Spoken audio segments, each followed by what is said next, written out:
Good morning. Welcome to It's Your Effin' Journey, the podcast. My name is Melissa McQueenie. I'm a licensed professional counselor here to share my journey with you in the hopes that it will give you the confidence to explore whatever's on your heart to create the journey of your dreams. Not one thing is right for every person, and I'm here to help you find what's right for you. So without further ado, what time is it? Podcast time. It's a celebration. What time is it? Podcast time. It is August 19th, Monday, August 19th. Happy freaking Monday. I am so excited to be here. I have a lot to share today, and I first want to apologize for whatever happened to my podcast last week, the recording. I am using a new software to record my podcasts, and I heard from a bunch of you that it was cut off at the end, and I apologize. I really don't know what happened, and I really hope it doesn't happen again. And I sort of want to, first I want to talk about the community. So in case you missed it, last week I opened the It's Your Effin' Journey, the community, our mental health community. I opened it up for free. So there is no charge to be part of the mental health community. What we do, it's not housed on social media. It's housed in its own app called Mighty Networks. So you don't have to log into Facebook and, see your Aunt Sarah's miserable political posts to get to the mental health community. It's all for you, for your own access. And what we do in there every month is we do a mental health challenge, like a mental health mini challenge. And then we don't know. And that's what I want to talk about this week. I have two sort of subtopics that I want to talk about. And one of them is progress. I've been sort of talking with a lot of clients in therapy recently about progress and what it looks like, because it's not a straight line. A progress looks like this, and this, and this, and this. And I want to share, first of all, if you have been a member of my community, if you have been listening to this podcast, if you have been part of my business growth, my life coaching program, any of the above, I first want to thank you, because starting a business and growing a community, even if you were just part of my body business from years back, it takes a lot of work. It takes a lot of work. It takes a lot of determination. It takes a lot of dedication. It takes a lot of rolling with this and figuring out what works, what doesn't work, and being okay with it, not taking it personally, having that understanding of that even if something is working, it doesn't mean you're doing it wrong. It doesn't mean you're bad. It doesn't mean you're not supposed to be doing whatever it is you're doing. It just means you need to look at it and figure out how to reroute yourself and where you need to go to make that better for you. And this journey of this, if It's Your Effin' Journey, the community, has been a period of growth. And again, I want to thank you for your patience in being in there. And I want to share you this funny story. So the community started in February, I want to say. No, maybe that's when the life coaching program started. So I started this whole business in the winter. And it's so funny, how things develop. And it's funny how my own brain develops things and, whatever. But I started it in February. And sort of my idea at the time, my initial idea was, all right, I want to get people in this life coaching program. I want to work with them one-on-one. I want to give them these tools that they need.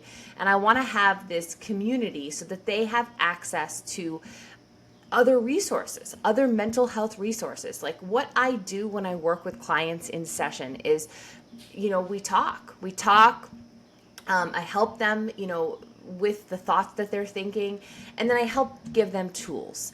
And one of the things that I feel like I'm really valuable in is, first of all, those life coaching principles of breaking up those negative thoughts and of giving tools and providing tools for people to use. Some therapists don't do that. I see people all the time and I'm like, what?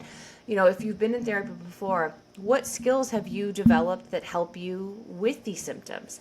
And a lot of times they don't have any. And that is shocking to me because I get it. In therapy, we help them see the answers already inside themselves. But I feel like, given my experience and given my years here, it is up to me to help them to do that even when they're not with me. And that's where the coping schools, that's where the coping skills come in. I work with people in their session, but I don't want them to only work when we're in session. I want them to be curious about their brain and the way that they think and what can help them feel better when we're apart. And that's what I wanted to do with the community. I wanted to give people these skills that they can say, okay, like, if I'm feeling X, Y, and Z, I'm going to do this because I know this is proven in the past to help me feel better. Or maybe this has made me feel worse, so I'm going to avoid it. Or maybe this person makes me feel worse, so I'm going to avoid it. And that's what my idea was. And then came down to the implementation, because ideas are always wonderful and dreams are wonderful. I love to dream. I love to problem solve. I love to think. I love to like dream really big. But when it comes down to like making something happen, I was like, okay, what my vision was didn't really match reality. Like I was like, I want all of these people to have all of my tools. And first of all, from a business perspective, that's really stupid, right? Like, the tools that I have in my brain, like, why would I give them away for like $1? Like, that's really like silly, right? I've crafted this skill that I have. Like, I deserve to be compensated for my skill, right? Not at a very small value. So that was the first thing. And the second thing was actually putting these things in there. So I started like these categories, and like anything, this sort of community is, I have to get used to it. When it comes to like graphics and like the technological side of business is where I struggle, and that's where I hire help. So I hired someone to help me like with the community, like to separate things into groups, to sort of clean up how it looked in certain areas. Like every month since the community has started, we've had different topics, healthy eating or mindful eating. We've had like making friends challenge. Lots of different things that, people have wanted and I thought would be helpful.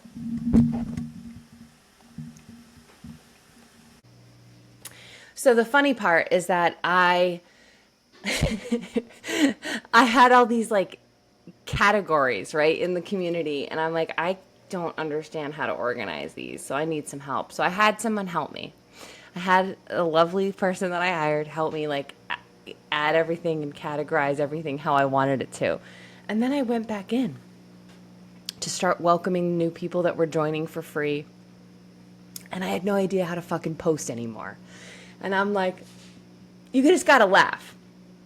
You gotta laugh from like a business building perspective, from like a human perspective. Like if you don't have a sense of humor about your fuck ups or about the ways that you do things wrong or make mistakes, like it's going to be a long life for you. And you probably won't accomplish a lot, because my sense of humor and my ability to laugh at myself has gotten me through so much shit, because I'm like, this is just wild. So here it is. I've welcomed this free community. I'm telling you now to come into this free community. And I know sure as hell, I still can't even fucking post in there.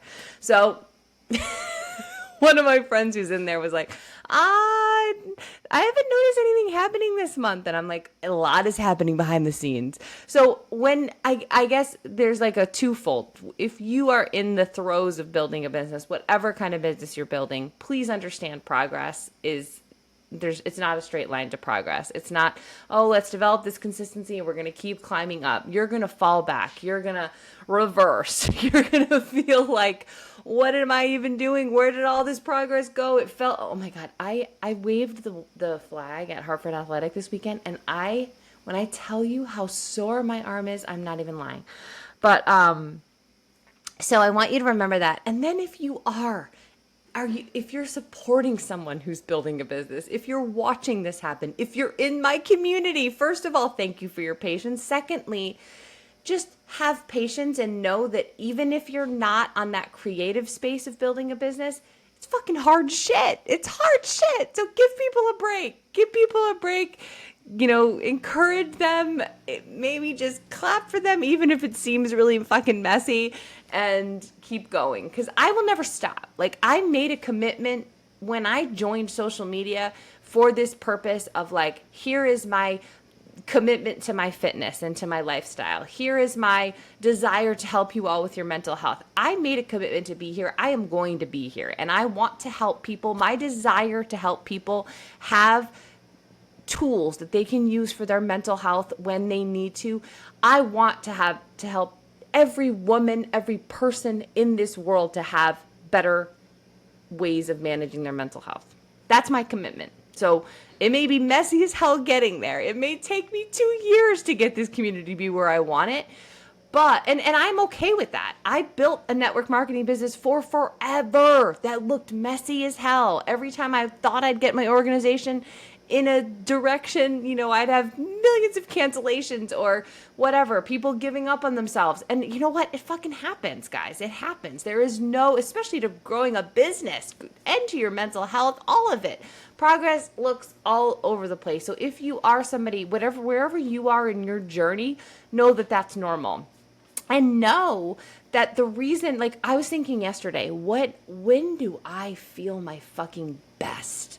When do I feel, and I've shared this here before, I feel my fucking best when I'm regularly lifting weights, when I'm regularly picking up heavy shit, when I'm regularly running, and not like tiny distances. Like I need to be I call it half ready, like always able to run a half marathon. That's what I call half ready. So I like to be in that kind of shape. I don't know if marathon training is necessarily a component of that happiness. We'll see. We'll see how I can compare 2024 to 2023 when I was big into marathon training. 2024 has sort of taken a hiatus, and I don't have any fall marathons planned right now. But my point is that you have to assess, where do I feel the best? What activities am I doing when I feel the best? Am I having sex 5 times a week?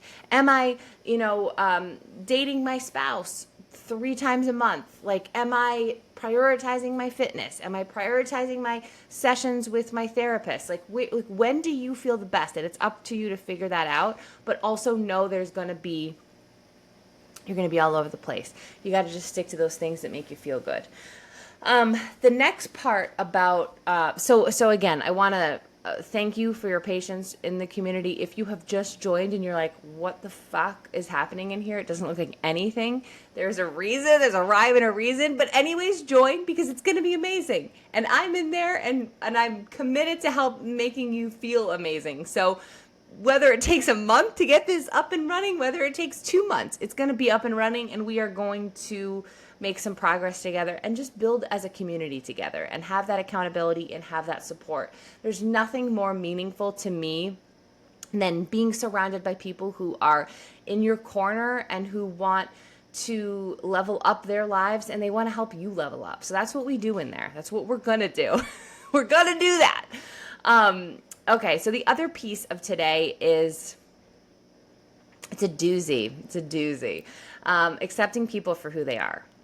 And this is a very hard one. This is a very hard one, and I don't expect you to nail this in one podcast episode, because I certainly will not have nailed it in this podcast episode. But I'm getting better, and this one's hard because we have so many expectations, or society gives us so many expectations about relationships in our lives and what these relationships mean to us, what their impact is, and what we think they're supposed to be or do for us.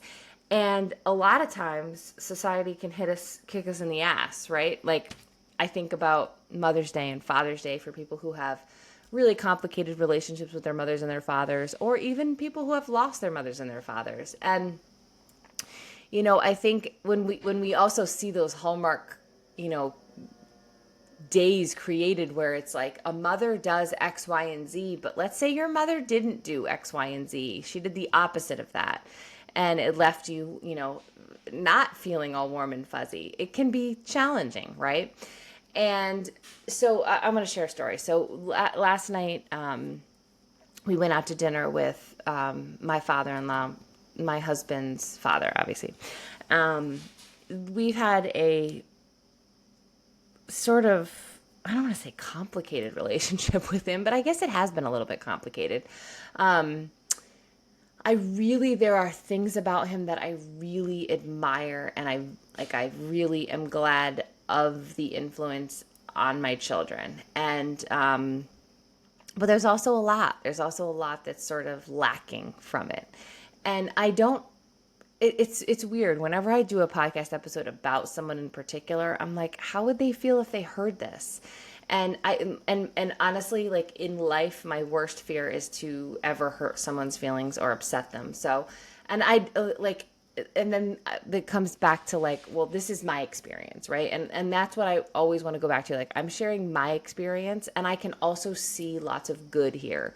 But my husband struggles with this relationship, and it's sort of hard to see him struggle, especially because I can't relate to how his father interacts with us and treats us in any way, because my parents are the exact opposite. My parents, like, I know that we are their first choice for hanging out with. Like, I know that they would cancel anything to sort of help us out or be with us, and they, regularly make time and, want to spend time with my kids and with us in general. And it's not the same way with my father-in-law. And I think that's really hard for my husband to sort of watch. Like, he appreciates my parents and their role in our lives, but it's also hard, I think, to see how we are with my parents and then know that he doesn't have that with his father. So anyways, a couple weeks ago, he got a text from his father saying, and his father's 78, just like my parents.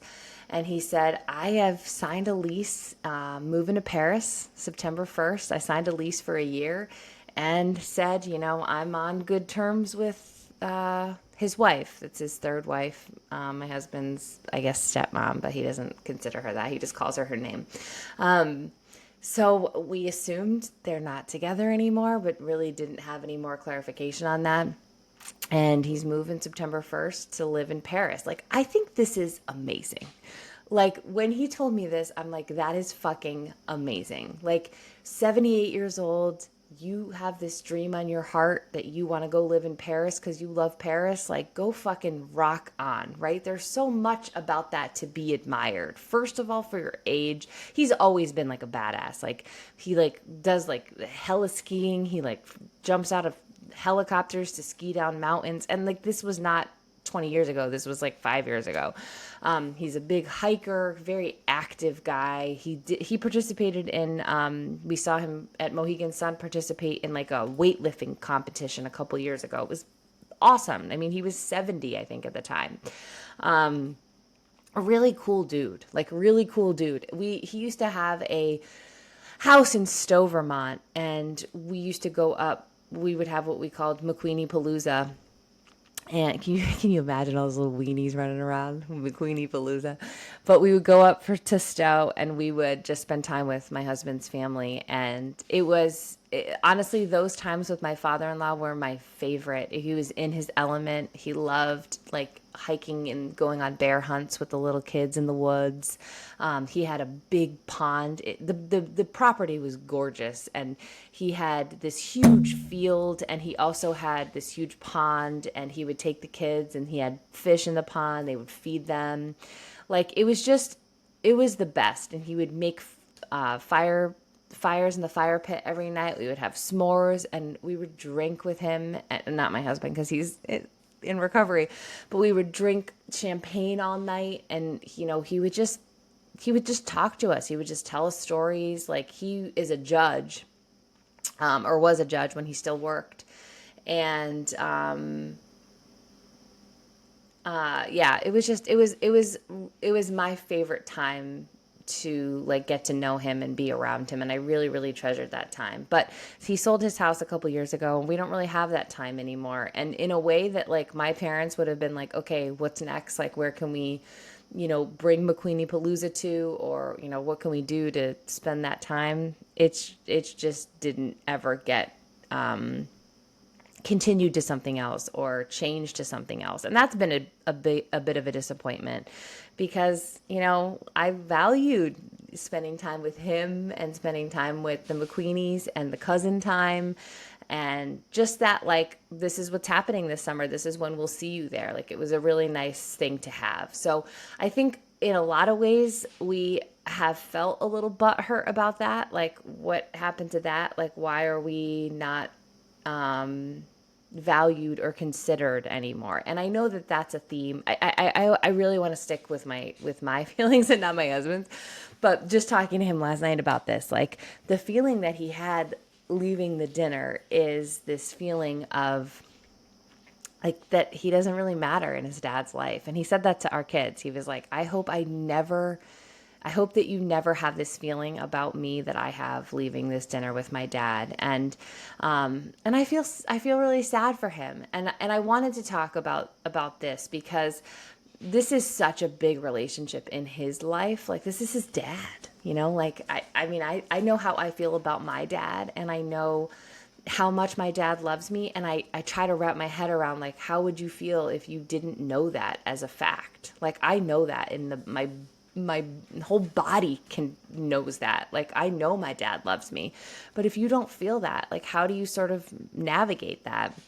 And one thing I was talking to Tucker about last night was just that idea of really getting comfortable with who he is, what he offers, and accepting him for who he is. Not who Tucker wants him to be, not who I want him to be, who he is. And how can we be okay with that and also celebrate him for who he is? And I it's easier for me. I am not his daughter. So it's way easier for me to be like, oh, okay, like, it's really fucking cool that he can, because I was saying to Tucker, like, it's not like he's all bad. It's not like he doesn't have any interest in us or our kids. And he's like a hermit and a recluse and stays in his house and he's going to stay there forever.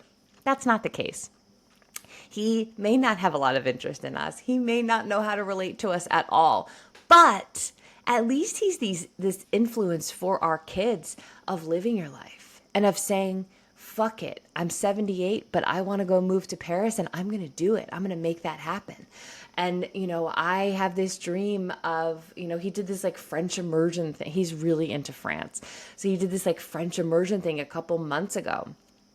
And I also love, I don't know what the fuck is happening in their relationship or their marriage. It's none of my business, really. But I also love that idea of, like, we're moving in different directions and we're still really cool with each other.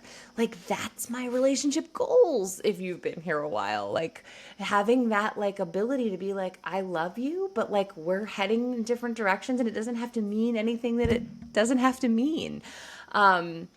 So I want to know what you think about this idea of, and I want to know what you've had to do in your life for accepting people as they are. And if there have been people in your life that you've had to say, okay, like, this is not a piece that I like, but this is a piece that I can sort of co-sign to, and that is what it is. Because the more time that we spend just wishing people were different, or wishing people would show up in a way that we want them to, or wishing they would be more dad-like or mom-like or sister-like, or have this relationship that you see somebody else have. Your relationship is what it is, and the more that you can accept that person for what they offer and see them in that, what they do bring to the table, and what my father-in-law brings to the table, yes, he doesn't have a lot of interest in my kids. He doesn't, I don't even think he may even realize how it looks, right? But what does he do? What does he provide? What does he give us? And first of all, he gave us all of those Stowe summers, all of those memories, those McQueenie Palooza memories I will take with me long after I know he will be here, is those nights with him where he was honest and was open and did spend that time. And I'm so glad that we had that time with him. I am so glad that he is, not letting anything in life hold him back. And I know I'm taking that strength training that he showed me when he did that a couple years ago at Mohegan. I'm taking his zest for his life and his desire to like live in Paris and separate from his marriage at 78 years old. Like, who does that? Not a lot of people. A lot of people stay stuck in marriages for forever. And I'm sure a lot of that has to do with age. What if I end up alone? He's not fucking scared of that. He's running off to Paris to live his best life. And he said to us last night, he said, I hear that clock ticking.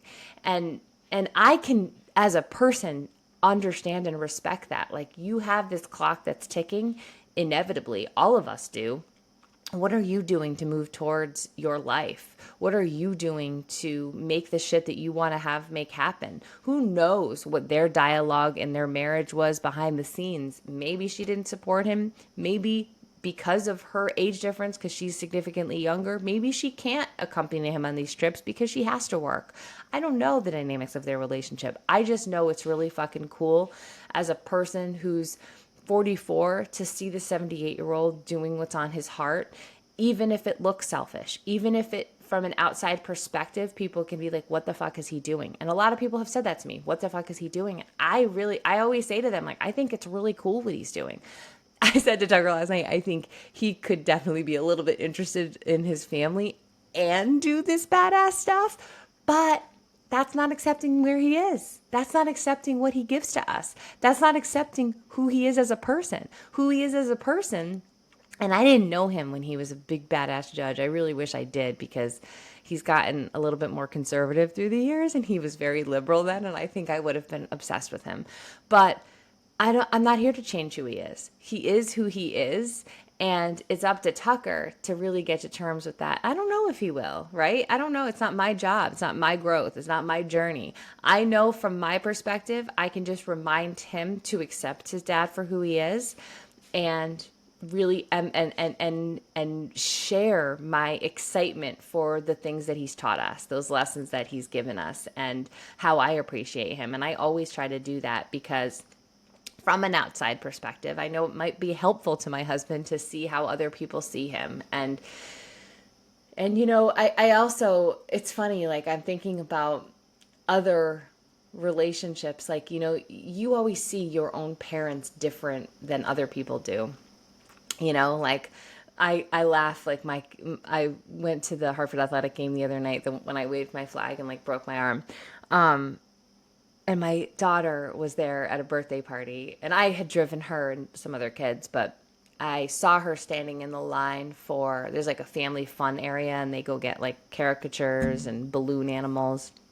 And she was standing in line at the balloon animal, and I made eye contact with her, and I saw her, and she looked at me and she gave me that, like, don't you dare pretend like you know me, or don't you dare act like you know me. And I just was chuckling to myself, because, like, I know how her friends feel about me, and I know that they would love me to come over and say hi, but I'm like, I gotta respect, like, what I am to her, right? I'm her mom. I'm her annoying mom. So even as cool as other kids may think I am, she doesn't think that all the time, and that's okay, right? Like, it's okay. It's okay. We have to accept people for being who they are, and we also have to accept how people see us in their eyes. And that wasn't the moment to go approach her. And I laughed so hard, and I walked back to my seat, and I was like, damn, ruthless, fucking ruthless. Like, I just bought you. No, I didn't buy her anything, but it's just so interesting. And it was such a wild night, and yeah, I don't even know what else to say about that, but you gotta let go of the expectations. Expectations will really come back and bite you in the ass. And this goes for any relationship. What you think your kids are gonna treat you as, what you think your spouse should treat you as, what you think, anything that you think, you gotta get really real and work out that shit in your brain. Is this something that you're putting on them? Are you accepting them for who they are? Through history, look back. Look, like if there's one thing my father-in-law has been, it's consistent. there's been no, like where we look at progress all over the place, like Bob has been pretty consistent. Like relatively little interest in family, right? And a huge emphasis on going after the things that are important to him. And kudos to him for that. Even if we get sort of lost in the background, we can talk about that as a family, and we do. We talked about it all the way home, like how they felt about the interaction, and and Tucker shared about his feelings about the interaction and how he hoped they never felt that way. So use those too. If you have fucked up situations like this that are fucked up to you, talk about them with your family. Talk about how you want it to be different. Talk about how you want your kids to feel. That only opens doors and breaks down barriers, and you can work through traumas and family histories of traumas, but you got to talk about it, and we talk about things all the time. So hopefully that was helpful for you today. I again apologize for the episode last week, and hopefully this one did not do that, or else I might have to rethink this program. But join the free community. Know that September, like, I am doing lots of work behind the scenes right now to make September awesome. And there's themes that people are focused on in therapy that I know are themes in general that I want to bring to you and help you. So join the free community. Just have some patience with it. Know that things are happening behind the scenes. But in the meantime, let me know what you want to hear from me. Tell me what would be helpful. And thank you guys so much for being here. If you could screenshot this episode, share it in your Instagram stories, send it to a friend. I love you so much for getting my word out there. Have a great day. Have a great week. Love ya. Bye.